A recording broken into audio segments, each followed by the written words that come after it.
La fabrication additive et l'innovation sont deux sujets qui grandissent en symbiose. Nous avons fait pour vous une sélection des différents projets actuels combinant ces deux thèmes. Vous voulez acquérir des machines pour développer vos projets ou créer l'innovation avec un grand I? Nous allons vous montrer ici différents exemples actuels d'application de ces technologies. C'est parti!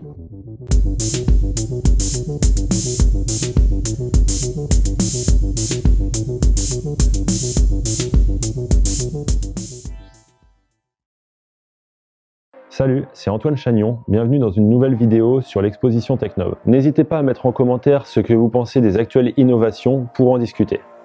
Aujourd'hui, nous vous présenterons les principaux domaines concernés dans l'innovation, le médical, le transport, l'architecture, la mode et le design et l'ameublement. Commençons par le domaine du médical. L'impression 3D dans le domaine du médical, aussi appelée bioimpression, a commencé dans les années 1990. Date clé à retenir est l'année de 1999 où la première vessie humaine a été réalisée en impression 3D. Aujourd'hui, quasiment 100% des prothèses auditives sont réalisées par impression 3D afin de s'adapter au mieux aux clients. En 2018, la part de la bioimpression sur l'impression 3D était de 11%, tandis que pour 2022, nous l'estimons à 36%.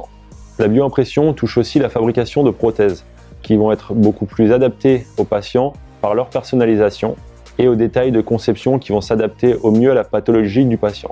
Les chirurgiens sont aussi concernés par cette technologie puisqu'ils peuvent imprimer les organes qu'ils vont opérer au préalable de l'opération afin de pouvoir s'entraîner et d'étudier tous les détails de ceci. Poursuivons avec les transports. Ce sont les domaines de l'aéronautique, l'aérospatiale, l'automobile et le maritime qui sont les principaux impactés. Les recherches se basent principalement sur un gain de temps, d'argent et d'espace.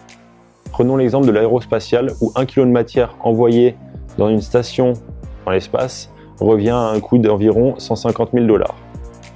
L'optimisation topologique permet justement une réduction du poids des pièces tout en gardant les caractéristiques techniques, ce qui permet d'abaisser le coût de ces opérations. La démocratisation de l'impression 3D et des pièces en métal dans le domaine de l'aéronautique, du maritime, de l'automobile et des transports en général permet une avancée technologique et pragmatique phénoménale. L'architecture.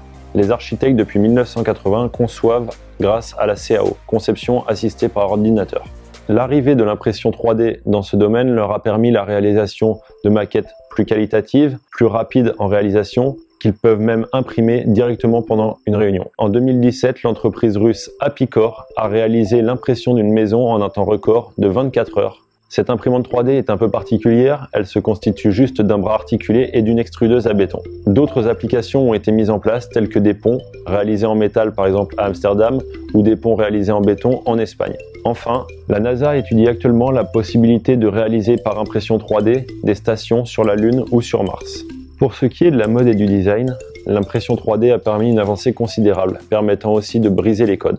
Par exemple, une collection de vêtements a été réalisée par Danit Peleg, des pâtisseries complexes réalisées par Dinara Casco et des bijoux réalisés par Dianalo. Les principaux avantages dans ce domaine sont la personnalisation, l'optimisation et la conception de formes complexes et la suppression de déchets et de chutes de fabrication. Malgré les freins actuels, tels que les caractéristiques techniques, le coût environnemental et l'accessibilité à ces technologies, de nombreuses perspectives dans le domaine de la joaillerie, l'horlogerie et la chaussure sont envisageables.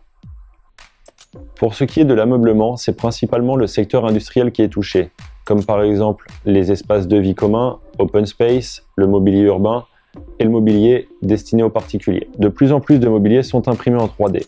Il est même possible d'imprimer soi-même son mobilier chez soi grâce à son imprimante. Comme dans les autres domaines, on gagne en complexité des formes et en personnalisation. Coca-Cola a mis en place le projet Zero Waste Future dans le but d'incorporer le recyclage à l'impression 3D. Ils ont mis en place le projet à Thessalonique en Grèce en 2018. Il leur aura fallu 1 tonne de déchets et 12 heures d'impression pour réaliser un mobilier d'extérieur. 3000 modèles sont actuellement soumis à ce projet, tels que des bancs publics, des supports pour vélo, des jardinières, etc. Merci d'avoir regardé cette vidéo. Si vous avez aimé ou qu'elle vous a apporté des idées d'innovation, laissez-nous un pouce bleu.